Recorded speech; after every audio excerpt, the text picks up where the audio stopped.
9 मई के केसेस के सिलसिले में चेयरमैन पीटीआई से अटक जेल में की गई तफ्तीश की अंदरूनी कहानी सामने आ गई है। जराये का दावा है कि चेयरमैन पीटीआई ने जेआईटी के सामने कारकुनों को इश्तियाल दिलाने का इल्जाम मुस्तरद कर दिया। साबिक वज़ीर-ए-आज़म ने यह भी कहा कि जलाओ घिराव करने वाले पीटीआई के लोग नहीं बल्कि कोई और थे। मजीद तफसीलात जानते हैं डॉन न्यूज के नुमाइंदे वसीम रियाज से। वसीम रियाज, अंदरूनी कहानी में क्या क्या इंकशाफात सामने आए हैं, अपडेट कीजिएगा।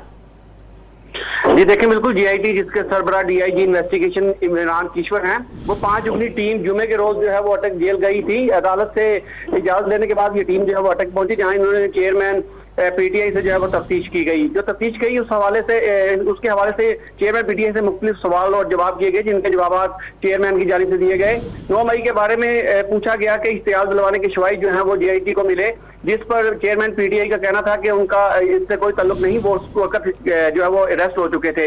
इसके अलावा उनसे सवाल किया गया कि जिन्होंने चेयरमैन ने इस सवाल से बताया कि जिन्होंने पकड़ा था उनकी तरफ जो है वो ये मॉब जो है वो गया था, क्योंकि उनसे सवाल किया गया था कि जो मुश्तिल अफराद थे वो कंटोनमेंट एरिया की तरफ कैसे गए। उस पर उनका जवाब था कि जिन्होंने पकड़ा था उस तरफ मॉब गया, अगर पुलिस पकड़ती तो थानों की तरफ जो मुजाहिरीन है उनका रुख होना था। इसी हवाले से वीडियो क्लिप्स और मुख्तलिफ मुजाहिरीन के नाम और उनसे राब्ते के शवाहिद जो है वो दिखाए गए, जिन पर उन्होंने जो है वो इस पर इनकार किया, जबकि उनके जो दीगर साथी पीटीआई के रहनुमा थे मियां असलम इकबाल, महमूद अजहर और मुराद सईद, जिनसे राब्तों के शवाहिद मिले, इस हवाले से भी सवाल जवाब किए गए, जिस पर चेयरमैन पीटीआई का कहना था शवाहिद है तो राब्ता करना कौन सा जुर्म है।